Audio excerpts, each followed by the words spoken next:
The Michael Hatfield RE/MAX team presents Real Estate and More. Bay Area real estate is different than in all of America. And why? What's up with home buyers? What's on sellers' minds? How is the market? And much, much more. Now, here's your host, Michael Hatfield. Well, welcome to the Real Estate and More show. We've got an exciting episode lined up for you today. Our returning guest is someone who's been a fixture, and he always gives me trouble about that, fixture in the Bay Area for more than 40 years. He knows this region's housing market pretty well, but with skyrocketing home prices, wildfire risks, and some questionable decisions from local governments, even he has tough questions about the future of real estate here in the Bay Area.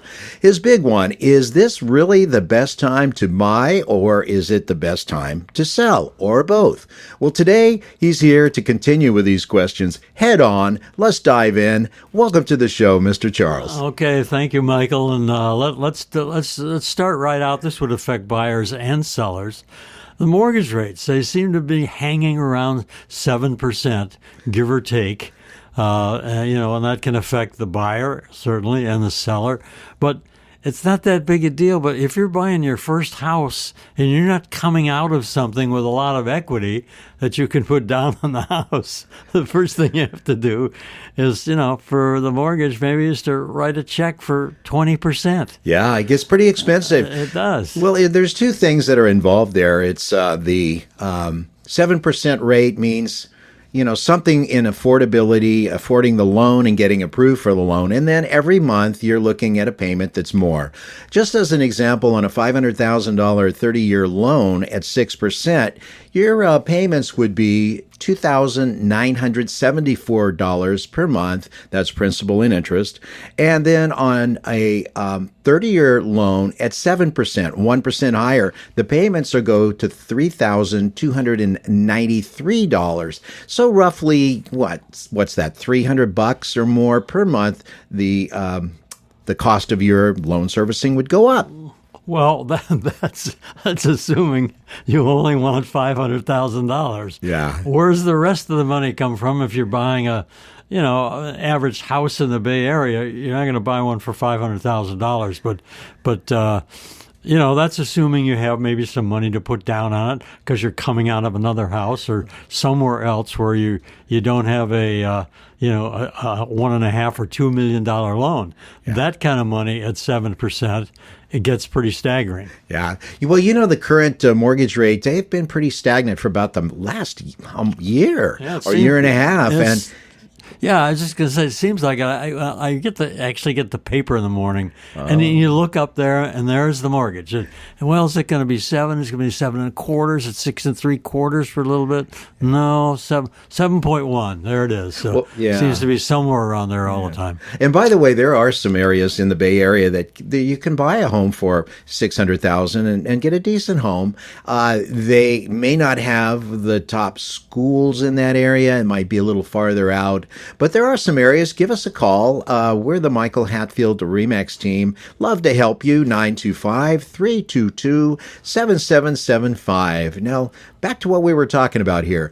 The current 30-year fixed rates of 7%, they've been with us for oh my gosh, I guess it's almost a year and a half. And they're signaling that they're going to stay that way unless there's something changes. I think there's going to be a change. I think we're going to see mortgage rates go lower. I think we're going to have even more of a vibrant market, maybe inducing some sellers to come out of the woodwork and to sell their homes. What say you? Well, that's very true. The mortgage rates, especially around here, are pretty darn important. So there's a pretty big difference between 5 and 7 or 4 and 7 in the old days. And of course, the answer to this is, Michael, I know where you can go and you can get a nice house for around $200,000. Yeah, Arkansas. Arkansas, Tennessee, Texas. The lowest price houses. And the average house that's in Arkansas is right around $200,000. How would you like that? Well, that would be pretty nice. I mean, we could have a little bit of time to go find a horse, find a little airplane, and play with that instead of working to support our houses, as that like we've been doing here for a lot of years. Yeah, there's only one problem with that, though. with no badness for Arkansas, but you're living in Arkansas. Yeah, it has it has snakes out there, by the You way. got Lots of something them out there, yeah. Yeah. Well, you know what, Charlie? I'm really concerned about one thing right lately, and it seems to be mitigating a little bit, but I'm concerned about the home insurance after we've had such horrific fires down in the Los Angeles area.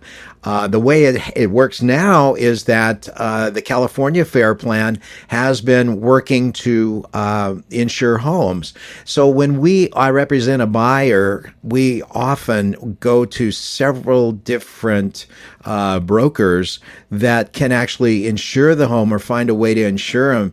And that's a big portion of the home buy process right now is getting that home insurance. Well, explain the California Fair Plan a little bit. I'm not that familiar with it, but what does that mean? Just a way to get insurance for your home? Well, yeah, if a home is in a high fire or a fire area, legacy home insurers they're not wanting to issue a policy, then the California Fair Plan joins with the legacy carrier and then offers the homeowner or the new homeowner a policy, but it's more expensive. It definitely is more expensive if the California Fair Plan is involved. In fact, it's always a function of getting all your ducks in order. Your experienced realtor will help you represent you when you're represented by an experienced realtor in finding and getting a good insurance policy prior to moving in. So if you get a letter from your insurance company that says, "Sorry, you're in too bad of a fire area," it does happen. We're going to cancel your insurance. And I know I have some friends that had that happen. So then is it California Fair Plan a plan of attack to get some insurance? You can't have just no insurance. Yeah. Well, my experience has been that a lot of people will go to the same insurer that they've been with for a lot of years, and that's nice, and that is really great. But sometimes that insurer may represent the one insurance company, and so you're kind of out of luck with those type of individuals. You need someone that can access more than one insurance company and thus combine it with the California Fair Plan in order to achieve a viable policy. Well, that's certainly something that everybody has to look into nowadays. And then you run into the situation where, let's say you had a lot of damage in your house, you had to move out, and then how long is it going to take to fix it back up? I mean, those poor people in Southern California, they've got to wait and wait and wait because there's just too many houses doing the same thing. Yeah. It's going to be several years before they are able to figure that out. Yeah, it'll take a little while, but then I have encouragement because of the current administration was down there and said, "Listen, these people can't wait. They can put on their masks and they can clean out a lot of the remaining, and they can get started in this permitting process and in an attempt to move it along." And everybody would like to see that, but at the same time, they have to have some type of financial sustenance to go and to rebuild that house, and that is definitely an issue since that fire, as well as the other fires we've had in this state. Yeah. We're going to take a short break. We'll be right back.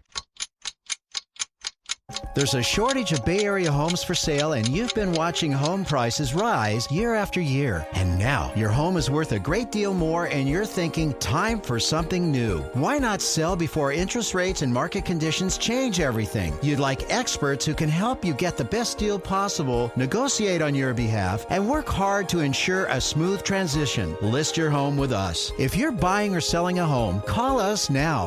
Working with Michael and Nancy, I was a first-time home buyer and I was very nervous about the process. I didn't really know what to expect. Michael and Nancy were able to take that fear away from me and answered all of my questions. They were right by my side the entire time, and they really helped me find the perfect home for me, and I'm so thankful.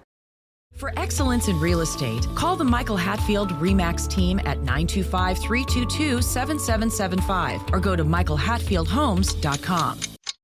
Now, back to our show.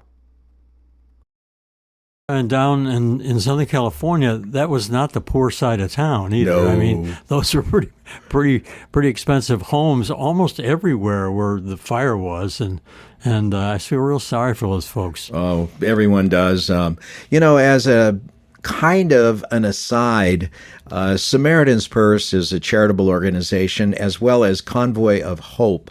Both of those take small administrative fees if you donate to them, and they have been boots on the ground there as well as back in North Carolina, which was, I would say, forgotten by the past administration.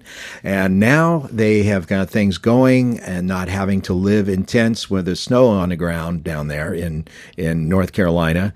And I think that there's some good activity to support and donate to Samaritan's Purse as well as to Convoy of Hope. Yeah, we do. Yeah, there's a lot of things to donate to, and I know we donated to something with regard to the animals. And to help out with that. That was not fun. No, it's not. And our hearts go out to the people that have lost their homes anywhere. It's just awful. So anyway, what do you say about contingencies, like a seller contingency or a buyer contingency?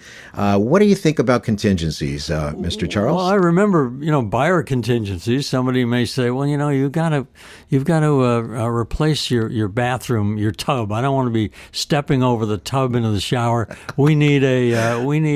So get rid of the tub, and I want a walk-in shower, full-size walk-in shower. I mean, that would be a contingency. I remember stuff like that. But what about seller contingencies? I never heard of that until recently. Yeah, well, they've been around. Essentially, what it means is the seller says, well, I'll sell my house, but I don't have any place to go as of yet. So I need to have a place to go. And if you'll support me with hanging around for a little bit longer until I can find a place to move to, that's essentially what a seller contingency is. We're seeing a few of those today.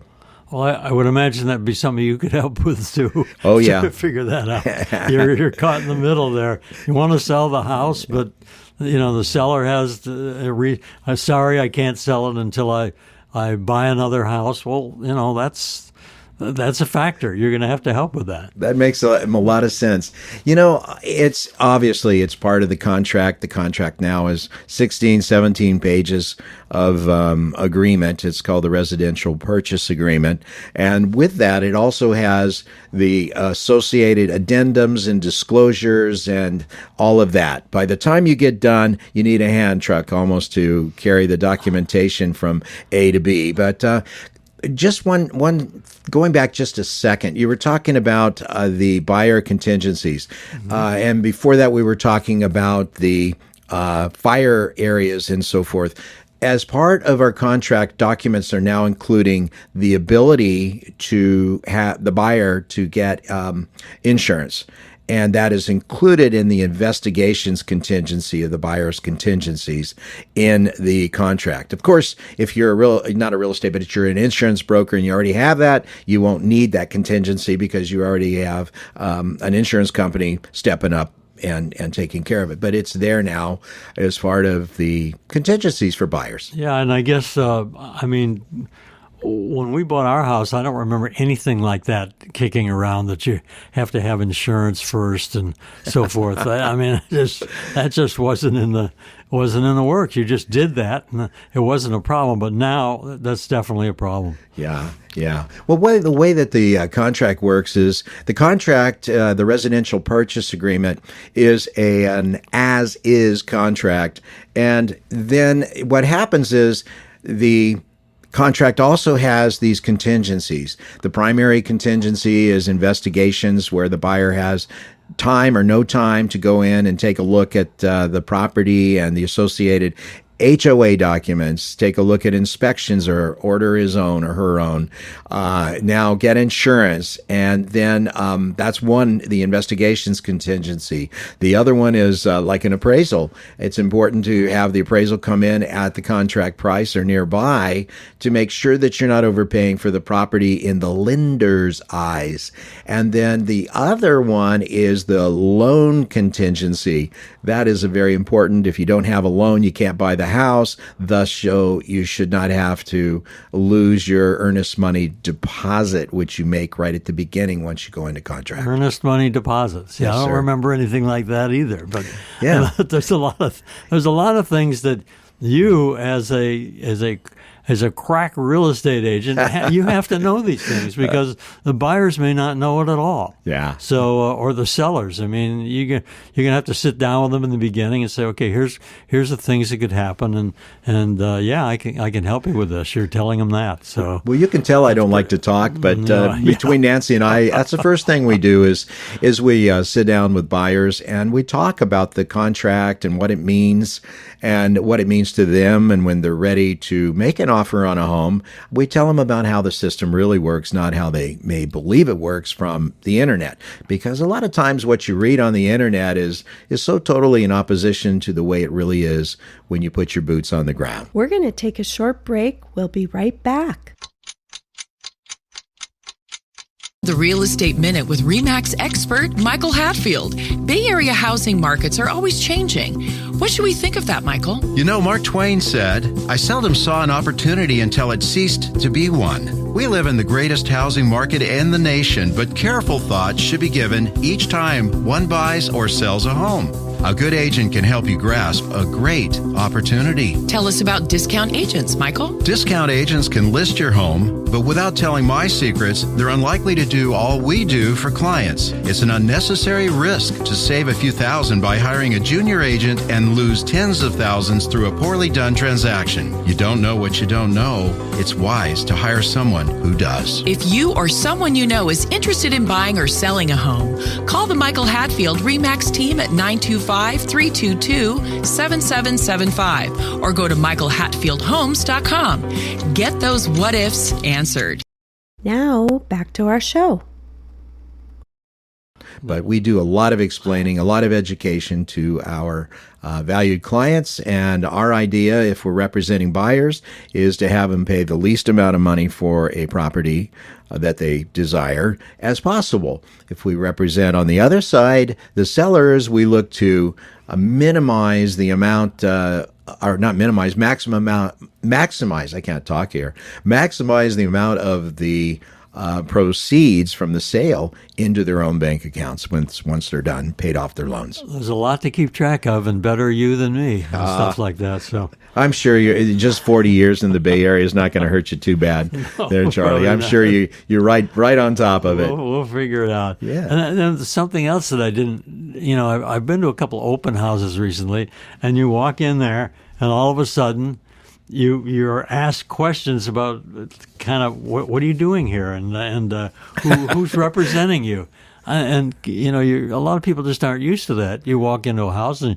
you're looking around an open house, and you say, well, I don't know, I haven't even thought about that. Yeah. So what's the buyer representation stuff, or the seller representation, or I guess the buyer has to be represented by somebody coming into an open house. How's that work? Well, you don't really have to be represented by somebody, but if you are not, then the agent hosting the open house could consider... Opens the door and throws you out. Not really. Actually says they would like to represent you as well. See, that's an important division right there, to know who represents who. In the state of California, we have what they call agency disclosure, which says, okay, my buyers are represented by the Michael Hatfield RE/MAX team. And, when they go somewhere to look at an open house, if we're not with them, they say we're already represented. Therefore, the host of the open house knows not to pressure them too hard to become clients of theirs. And also, this was brought around by the Sitzer-Burnett lawsuit against the National Association of Realtors. Basically, it made several different changes in documentation to the process. And example, now in California, if you are going to go look at 2-3 houses with a buyer agent, you are required by state law, get this, state law, to sign a buyer representation agreement. Now, this agreement can say, okay, well, I don't have the money to pay the buyer's broker and agent for representation. I'm asking you to, any offer that we make, ask the seller to pay it. And this happens quite frequently. So it's more documentation in the state of California for us to deal with. And if you are a serious home buyer, it's just something for you to know. And Nancy and I go over any of this stuff with a potential client. Yeah, and definitely those are things that you have to know about. And, a buyer or seller, that's going to be new stuff to them if they haven't really done this in a long time. Yeah. Because I don't remember stuff like that a while ago either, but it's a different world out there now. Oh, it is. If I were interested even remotely in buying a home, I would take somebody as an experienced agent, and I would find an experienced agent that I felt that I could, trust. And then I would make them my agent and let them, keep all of this pressure off of my back as a potential home buyer. There's enough to worry about if you're a home buyer anyway. You want somebody that, I wouldn't say hold your hand, but somebody that knows the ropes inside and out and that has your best interest at heart. Who will we have on the show this week? A real estate specialist, an airline captain, a heart surgeon, a politician, or a canine expert? I am Michael Hatfield, the host of the Real Estate and More Show. Tune in to Real Estate and More on KSFO 810 AM, Saturday mornings at 7, evenings at 5, or Sunday at 8 a.m. Everyone has their own story to tell. Don't miss the Real Estate and More Show. Start your weekend off right. Yeah, and another thing, if you're a home seller, the one thing that you're going to be thinking to yourself is, geez, what do I have to do with my house here to make it more saleable? So do I have to do this? Do I have to do that? And then you, as a experienced agent, are definitely going to have some ideas on that, right, Michael? Oh, absolutely. Now, in life, there's a lot that's subjective. It's, you might think it one way, another person might think it another way, and a lot of those might be a real gray area. Well, if you go one direction, it might be profitable. You go the other way, it might be unprofitable. When you get your experienced agent and you're interested in listing your home, your experienced agent does a 3-minute, 4-minute walkthrough. It doesn't take long, and says, okay, well, it needs new carpets. It needs paint in order to best represent the house. The kitchen is outdated. The cabinet doors are falling off, so we got to do something about that. You want to present your home in the best possible light, and therefore, if you have an experienced realtor, she's got the I would say contacts to help you do that, because you don't want to go and put $1 million into your house to think that you're going to get $1 million plus its current value, because there are things in the market that will not return dollar for dollar. There's some items in the market that will return heavily as a return on investment preparing your home. And by the way, we have a facility for people that need, $50,000 or so. We have a facility with RE/MAX that will help them, and then you pay it back at the time that the home sells. Prepare your home for the market, Charlie. Yeah, that's a great idea. I mean, otherwise, if your house needs, I don't know, $50,000 or $100,000 worth of whatever, that's another expense that you have. So if RE/MAX has a way to help with that and then just get paid back after the house is bought, well, that's a really good idea. So the question is that we started on here, and I kind of rambled around a little bit, is how do you ensure that you'll get the money that you invest in your home to sell it? How do you know how you're going to get it back or not? It's subjective. You might think that you need to do the floors. Your realtor looks at them and says, no, maybe we'll just refinish these to keep the dollars in your pocket and more proceeds when you sell. And then you get down to that subjective thing again that is so important when you have an experienced realtor. And then what about the staging and so forth? Is that a good idea for everybody to bring in new furniture and do this and do that to make it look good when people walk through it? Well, roughly 90% of the time or more, depending on your area, depending on your home, depending on the condition of your home, staging has returned the dollars that have been expended to do that in the proceeds. So yes, I would say 90% of the time or greater, it is actually worth it. Well, I would think so. You're just looking, if you're a seller, you're looking to get the top dollar for your house. Yeah. And if you're a buyer, you don't want to pay any more than you have to. Right. But you want to, if you're a seller, you want your house to look good. So if you have to move all the furniture out and move new furniture in, and that helps a lot. Well, I think that's something you should do. Yeah. And to answer your question that we started out with, is this a good time to buy? Or was maybe my question, a good time to buy or sell? Yes, it is a good time to buy or sell.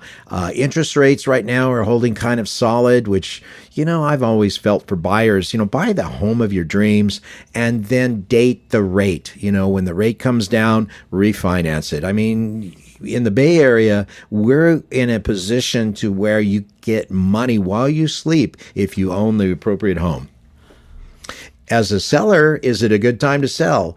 I think it is. I think that with a limited amount of inventory, and if your home is a peach and it looks really pretty after preparation for the market, I think that it's a great time to sell as well. It's interesting. I look at the prices and think of what we did years ago, and the way it comes out. I figured it out one time that for the same price of things, we could almost buy back then. You could almost buy the entire neighborhood, but now that doesn't happen very often. But people are looking to buy a house. They can find something, and you can help them. That's the main idea. Interestingly, Charlie, we're going to have a former congressman on the show next. I'm going to ask him, how come everything is inflated so much? So he'll give us some ideas on that. Really a nice man. That ought to be an interesting question. Yeah, absolutely. Well, Mr. Charlie Charles, any great thoughts that you would like to leave our audience with today, sir? Well, you just have to, think about yourself. How much money do you have? How much money are you willing to spend? And then start looking around at, things, and you may change your mind a little bit here and there. And, if you're willing to wait a little bit and not be in a big hurry, you can find something somewhere, at least in the Bay Area, that you like. Absolutely. And it should work. All good to know. And thank you for your questions, and thank you for being on the show again, Mr. Charles. You're an amazing kind of guy. Anytime, Michael. Yeah, well, buying or selling a home is one of the biggest financial decisions you'll ever make. And it can either be a challenging experience or one that's filled with excitement and joy. Buyers often face the difficulties of personalizing their new space, managing payments, and keeping up with maintenance. Sellers, on the other hand, work hard to make their home appealing to potential buyers in order to maximize their return. For personalized professional service with the big decision of buying or selling, give us a call at the Michael Hatfield RE/MAX team at 925-322-7775. Let's discuss your goals. We'll be right back with our next special guest. Stay tuned. Please remember to go to our new YouTube handle, My Real Talk Show. That's My Real Talk Show at youtube.com, and touch that subscribe button. You can also find past aired shows at our handle, My Real Talk Show, on youtube.com.